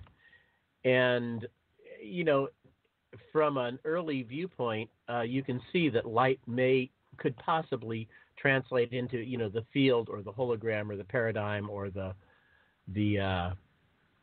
energy that created the entire universe.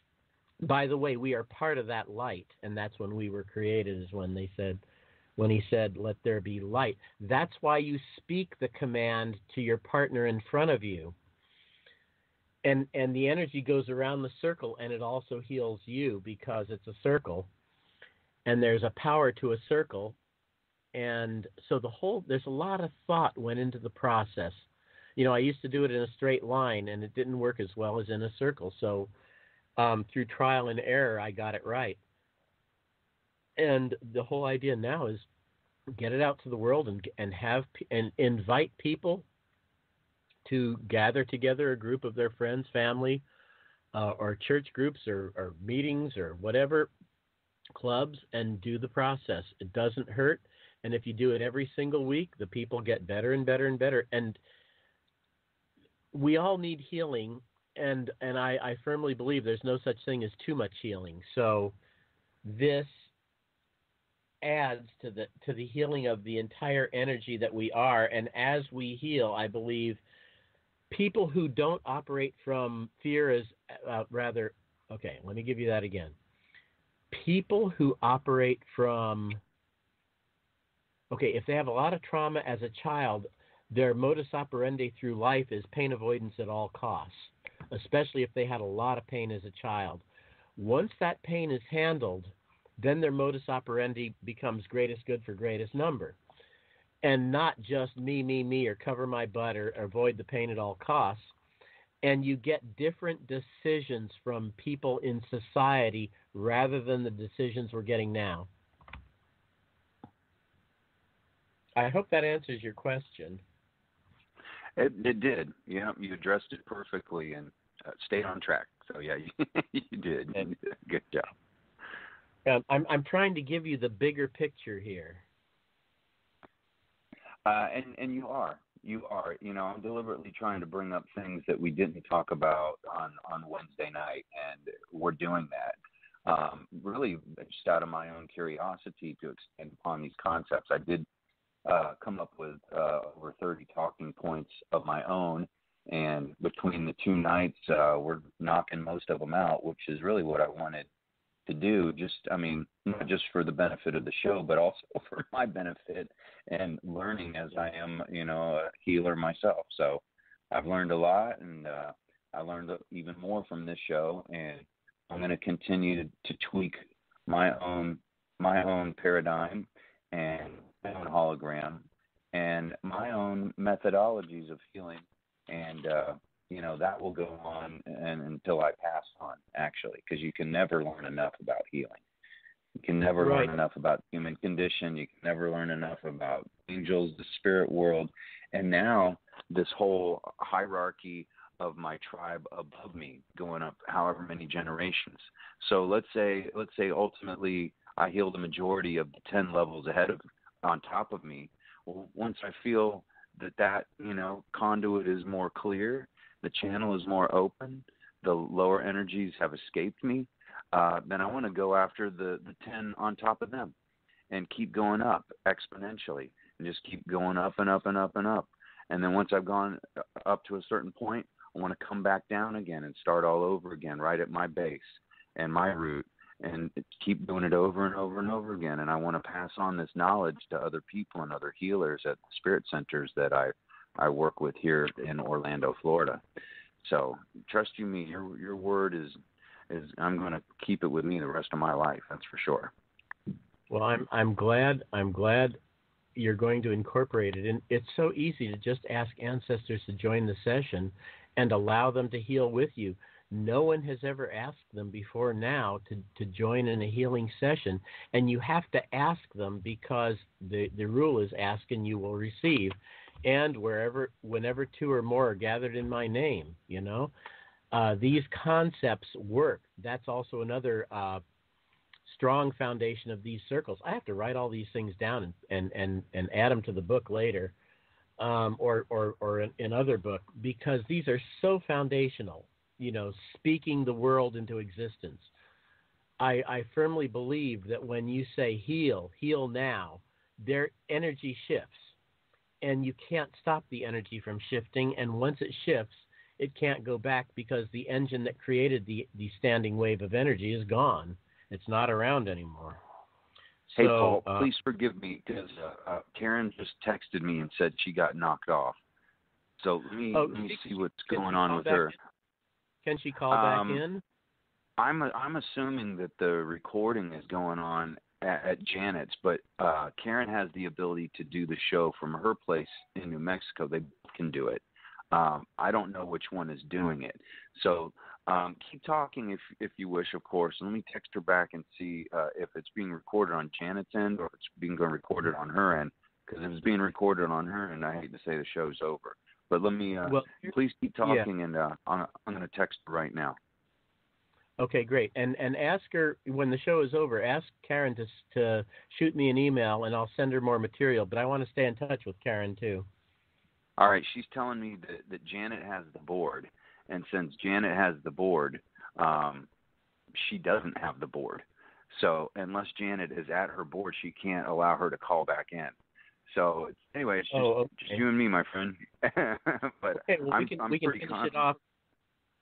Yeah, we can finish it off. There's only 16 minutes left, and by the way, I'm recording it. So if your recording doesn't come out, we can try mine.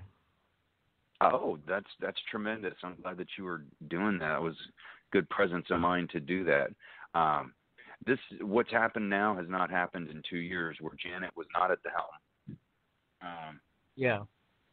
Let me text Karen and see what's going on. But let me ask you a question first, give you something to talk about. I know your Health is Your Wealth Foundation and your other foundations. Could you talk about that for us? Okay, well, I started a couple foundations, Your Health is Your Wealth and Healing Hands Foundation, a few others. The whole intention was to raise money for either from corporations or crowdfunding, and the nonprofits are there, but I haven't really had time to focus on raising money. When you're in the zone creating a book, it's so addictive, the creative process, that it's hard to focus on, simply raising money. But now I'm in a mode where if I'm going to produce this PBS special or some sort of special that TV shows will pick up, I actually have to start raising money. And the whole idea behind the foundations is to generate some revenue so I can keep doing this. I hate to punch a time card when I run out of money. I work in high tech, and I do technical writing and content writing and updating user manuals and updating the written material for corporations because I'm good at editing and I'm good as a proofreader. I'm good with English. And in many cases, I'm interfacing with Asian people where English is their second language and it isn't that good. And so I tweak their instruction manuals to make them more friendly to Americans. And they pay me for that, and they pay me very well. But I hate punching a time card when this work is so important. So that's part of what the foundations are about, is to raise enough money to, and if people are out there and they want to sponsor my work, they certainly can contact me through my email. Can I give my website, phone number, and email? John? You know what? Absolutely. I just Karen said to just keep rolling up until time expires.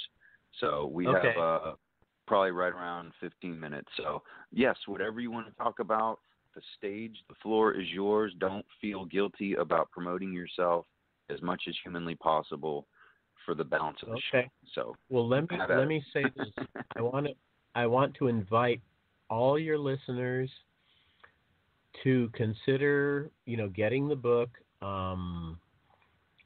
grabbing a group that you belong to, either friends, family, church groups, whoever, community groups, and start doing the process, especially on a weekly or a monthly cycle, because Earth really seriously needs this shift.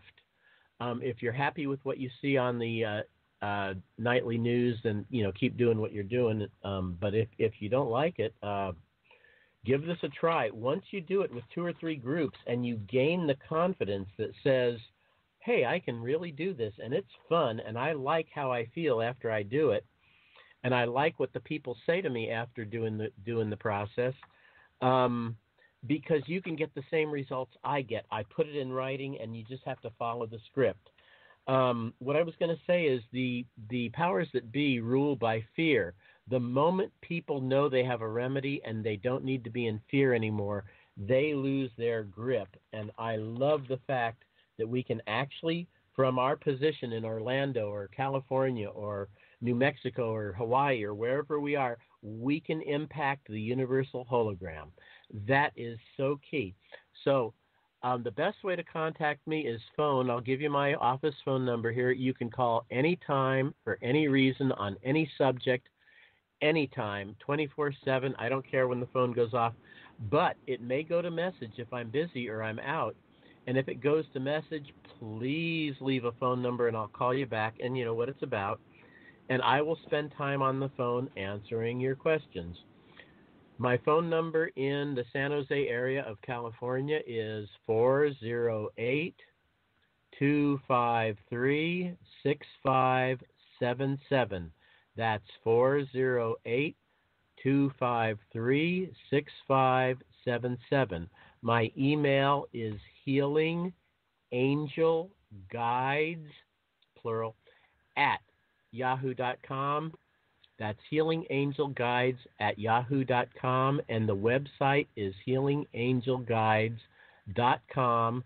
If you look at the left-hand column, click on training, and there will be videos there that you can watch, and they are training videos. There's no cost for it. Some of them link up with YouTube. I do have to add more links to the training tab, but I want to rebuild the entire website. If any of your listeners can help me redo my website or build a new one for me, I would be much appreciated. I know about WordPress.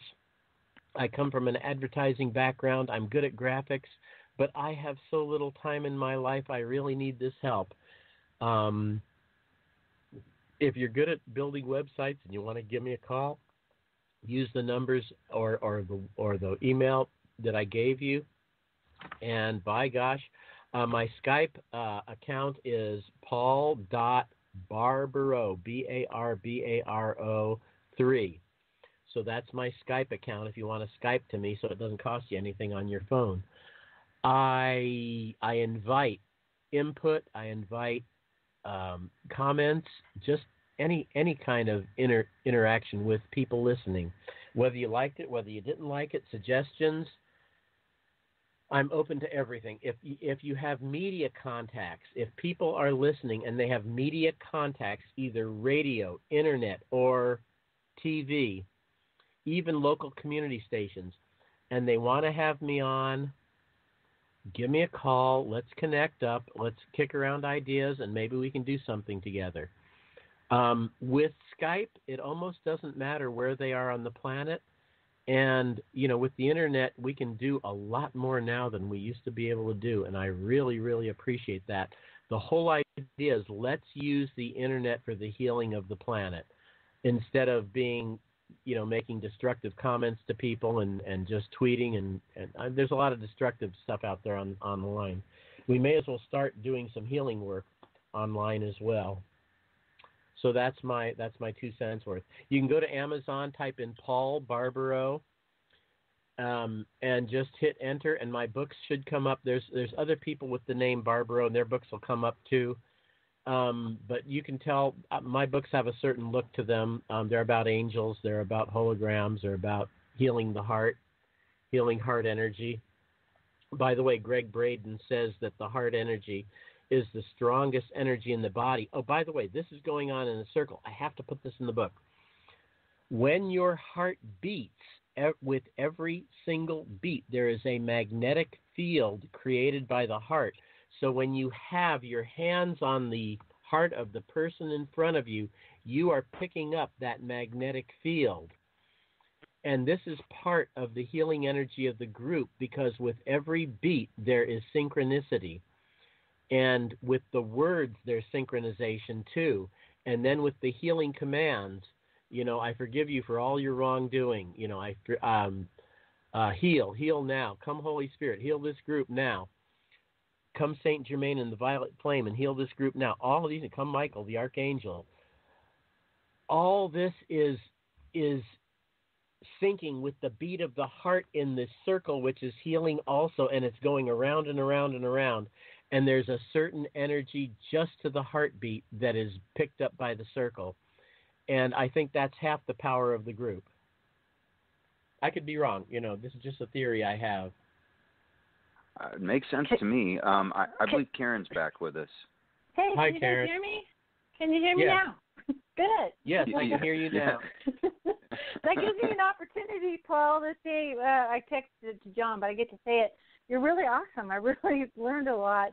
And I was going to say it's nice to have a real simple tool, but you got into it about just, like you said, if you see something negative and, we can't do anything. It's that helplessness that makes us feel fearful and sad and discouraged. But, you give yourself a tool, put a tool in your hand, in your mind, and you already feel better even if you haven't done anything yet. So, yeah, thank you. And I'm just glad that I believe Janet got me back in. We couldn't get Janet back in, but, and I would encourage this thing that's going on with alternative media is we're all getting to know each other. We're getting to know the people like Paul who have these gifts and these tools. I feel better because this is really different than, like, competitive media or like he's competing with all the healers. I mean, how could you compete with all the healers? How can you compete with all the other people who are trying to make a positive difference? And absolutely, we need to support our healers. We need to support people trying to make a difference because they're working, contributionist style, because I know people are going to do this no matter what. But we're going to move from a, monetary society to a contributionist society. And so when you support people, support Paul in doing this kind of work, you're putting your investment energy into, what's coming. What's coming for us is contributionism. We'll all be taken care of. Our needs will be taken care of.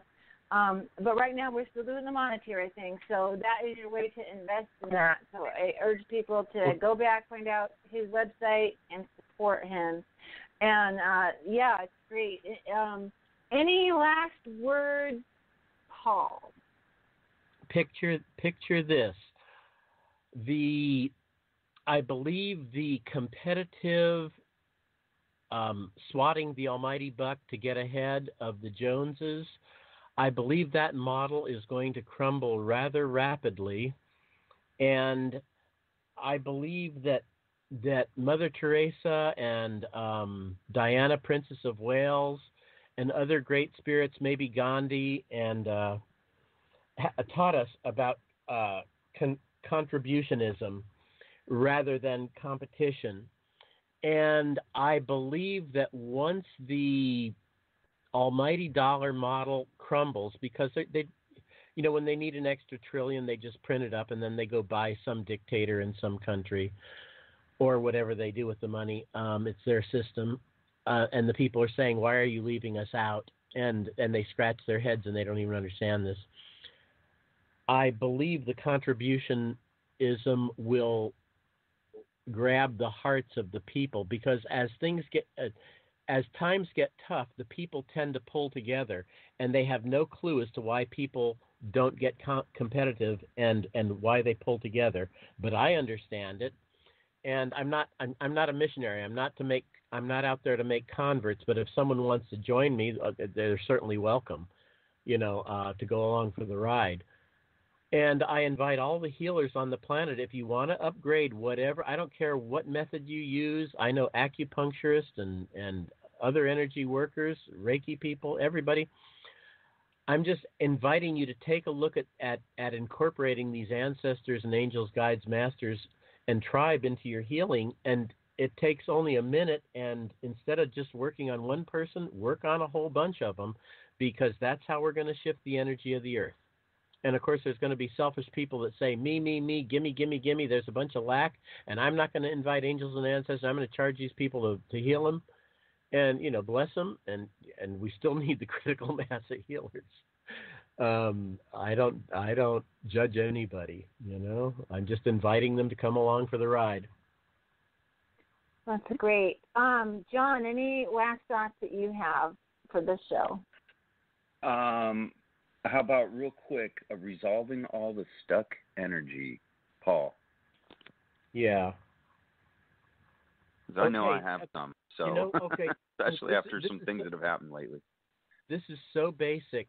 When there is trauma, the cells remember the trauma with a very primitive awareness, and it holds that trauma. And Deepak Chopra says that all the cells every minute communicate to all the other cells in the body, and they say, I'm hurt, watch out. But they don't have any time, no sense of time, because their brain, it's not a high brain. It's sort of a very basic brain. And he says that the cell membrane on the outside of the cell is what records the memory.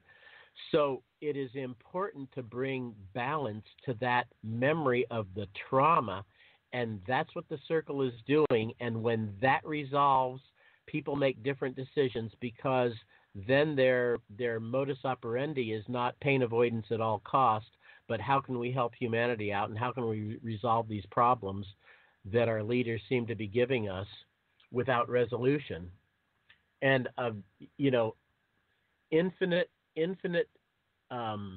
fear for infinite power is not the game I'm playing. So we need a whole different class of leaders here. We need leaders that are spiritually aware, spiritually connected, and are willing to help the people out, rather than, gimme, how much can I get into my corral, and I have to keep up with all the other. The game we're playing on this planet is strange if you looked at it from a Martian point of view. That's my 2 cents worth. I like that. I think part of ET contact is just comparative, anthropology, just comparing where they're coming from to kind of how we do things. And one ET being said of money, how quaint, how quaint, it's really old-fashioned, And I wrote this down because what we were doing, it said that it takes a village to raise a child, but in this case it takes a child, and that's us, to heal a tribe, right? I love that. That's exactly right. Yeah, that really too. feels good. And I don't know how to end the show with music, because that would have been in Janet's realm of things. And so we're just going to go ahead and end, and maybe one more last minute thing that you think of might get us to the end point. And other than that, we'll close off and say aloha. Anyone, one more last thought, just one thought. Any last thought, boy? Well, thank you for having me on, John, Debbie, and Karen. I appreciate the time you spent with me and the probing questions, because, my mission is to educate people that there's a better way. We don't have to take it anymore. If you really like what's going on in the world, keep doing what you're doing, and you don't have to take a look at this healing method. If you want to see a shift, this is step by step, line by line, how you do it. I invite you to take a look at it. The book is $12 online, with a couple of dollars shipping, which is not going to break anybody. I priced it to where it's really, really affordable. Get into Amazon, look up Paul Barbaro, get into YouTube, watch my YouTube videos. If you shoot me an email, I promise you I'll answer you. And with that said, we can join hands and fade to black. John, we got less than a minute. Any last thoughts? I'm just pleased that I asked Dave Cruz to help me find somebody for this Friday, and it turned into 2 shows and a tremendous learning experience for me and everybody that listens to either one of the shows. So thank you, Paul. What a pleasure and a lifelong contact as far as I'm concerned. I'm going to follow you and your work forever. If any of you are ever in the San Jose area, give me a call and we'll do lunch or something, just meet and all that. It was wonderful meeting Dave Cruz this weekend. He's just absolutely super. We did a 2-hour show with him also. Oh, thanks, Paul. Thanks, John. Thanks, Janet, wherever you are. We hope that you're plumbing. Medicine is one of the most difficult, fast-paced, yet rewarding paths you can take. You can set out on your own and navigate the student loans, the bureaucracies, and systems that define a typical medical career. Or you can apply for the U.S. Army's Health Professions Scholarship Program and launch yourself into a medical career like no other. Your tuition will be completely covered, and when you graduate med school, you'll learn from and work with some of the most elite minds in medicine. That's the Army difference. Learn more and apply today at goarmy.com/HPSP.